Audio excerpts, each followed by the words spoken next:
He was the cousin everyone laughed at, until the day his struggle became the very lifeline they desperately needed. Zirin had always carried his silence like a heavy coat, especially around family gatherings where laughter flowed freely, but understanding did not. His cousin, Vero, never missed a chance to highlight Zirin's struggles. If Zirin arrived late, Vero would smirk. "Still fighting the world, are you?" If Zirin shared an idea, Vero would say loudly, "Let the dreamer speak. Maybe one day he'll wake up." On one humid evening, after another jab from Vero, Zirin stepped out into the compound. The air smelled of dust and frustration. "Why does he hate me so much?" he muttered. Behind him, he heard footsteps. It was his aunt, Ina. "Don't mind Vero," she said softly. "Some people insult what they fear becoming." Zirin stared at her. "Fear? He mocks me because he thinks I'm nothing." Ina shook her head. "No, child. He mocks you because he sees you trying, and effort reminds him of everything he avoids." Her words lingered long after she walked away. That night, Zirin lay awake, staring at the cracked ceiling. He had nothing, no job, no support, no certainty. But he had one thing Vero didn't, a stubborn, burning unwillingness to give up. And even if the world laughed, he wasn't ready to stop fighting. Months later, Zirin found himself inside a dim, tiny workshop that smelled of metal and possibility. Old tools lined the walls, and the owner, a wiry man named Effer, studied him with tired eyes. "You want training?" Effer asked. "Yes," Zirin replied. "I can learn anything." Effer snorted. "People say that before the work begins." Zirin stepped forward. "Let me sweep the place for free today. If I don't do well, send me away." The man raised an eyebrow. "You're either desperate or determined." "Both," Zirin said. That was the beginning. Every morning, he was there before sunrise, sweeping floors, cleaning engines, memorizing how every tool felt in his hand. Effer watched him quietly, offering short instructions. One day, after Zirin fixed a faulty generator on his own, Effer clapped once. "Good. You learn like someone who has no choice." Zirin wiped oil from his cheek. "I don't." They shared a rare laugh. Slowly, painfully, Zirin built skill. But outside the workshop, the world remained the same. At another family gathering, Vero caught him at the gate. "Still playing with scrap metal?" he sneered. Zirin smiled calmly. "Still playing with insults." Vero frowned, surprised by the confidence. "Don't act proud," he warned. But Zirin was changing, quietly, invisibly. And it frightened Vero more than he would ever admit. The turning point arrived on a day coated in heat and misfortune. Effer fell ill, suddenly, sharply, collapsing between two engine blocks. Zirin caught him before he hit the floor. Master, talk to me." Effer groaned. "Hospital now." The next hours blurred into sirens, papers, and doctors speaking quickly. Zirin sat by Effer's bed, hands trembling. "You can't leave me yet," he whispered. "I still need to learn." Effer opened his eyes weakly. "Then listen, take over the workshop." Zirin blinked. "Me? You earned it," Effer rasped. "Just don't let my shop die." The weight of those words pressed into Zirin's chest. He took the keys, and when he returned to the workshop, he stared at the dusty lights, the unfinished machines, the echo of Effer's footsteps. "All right," he whispered. "Let's continue." The first week was chaos. Customers doubted him. Parts failed. Nights were long. But each struggle sharpened him. By the end of the month, people began returning, not because they knew him, but because he fixed what others couldn't. One evening, as Zirin locked up, a customer said, "Effer would be proud." Zirin swallowed hard. "I hope so." For the first time in his life, he felt like he was becoming someone no one could mock again. News travels quietly, but it always travels.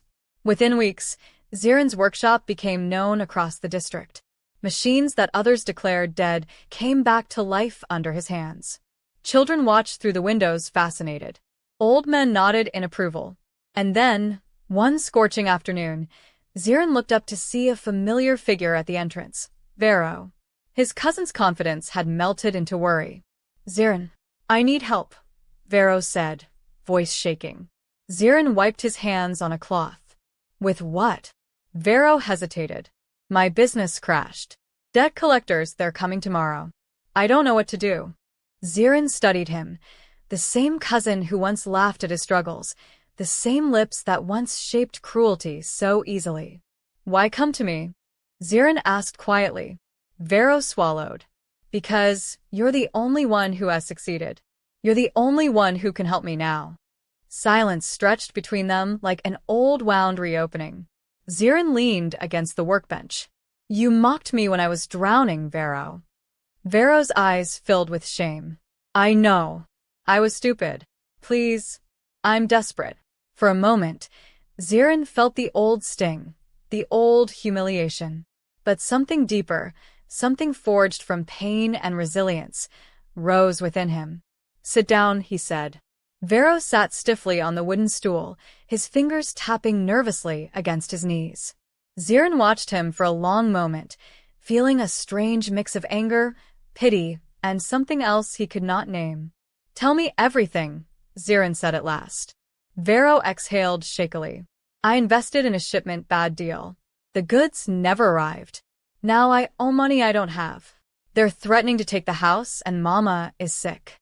Zirin felt the words striking him, one after another. He had imagined many futures, some where Vero apologized, some where he begged, some where he remained proud until the end. But he had never imagined this trembling version of the cousin who once towered over him. Why didn't you ask the others? Zirin asked quietly. Vero laughed dryly. You think they care? When I had money, they clapped for me. When I failed, they vanished. He looked up at Zirin with desperate eyes. But you never gave up. You became what I should have been. Zirin almost flinched. I didn't do all this to prove you wrong, he said. I did it because I had no choice. Vero bowed his head. I know. And I'm ashamed. The workshop was silent except for the slow ticking of a cooling engine. Finally, Zirin walked to the drawer, pulled out a worn envelope containing his savings, and placed it on the table. Vero stared. Zirin, that's too much. Zirin crossed his arms. It's not a gift. It's a lifeline. You'll pay me back slowly. No shortcuts. Vero's voice broke. Why help me after everything? Zirin took a deep breath. Because someone has to break the cycle. And it starts here, with us. The next morning, Zirin and Vero walked through the market district side by side, a pair of men shaped by different wounds but now bound by unexpected humility. Zirin guided him through the process of clearing debts, negotiating settlements, and rebuilding what was salvageable. Vero listened without the arrogance he once wore like armor. Each word of instruction seemed to chip away at the pride that had poisoned their family for years. At one point, Vero paused beside a shoe stall and whispered, I don't deserve your help. Zirin replied, Maybe not. But deserving isn't the point. Choosing to change is. As they continued, something subtle shifted between them. Not forgiveness, not yet, but the beginning of something that might grow into it. Weeks passed, and slowly Vero's life steadied. He repaid Zirin bit by bit, never missing a payment. On the day he handed over the final envelope, he stood in the workshop doorway with a quiet smile. You saved me, he said. Zirin shook his head. You saved yourself. I just held the flashlight. They shared a small laugh, the kind that heals more than it hurts.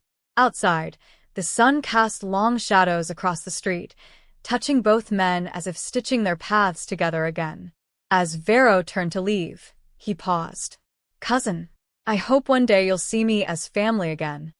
Zirin looked at him, really looked, and nodded once. We'll get there, he said.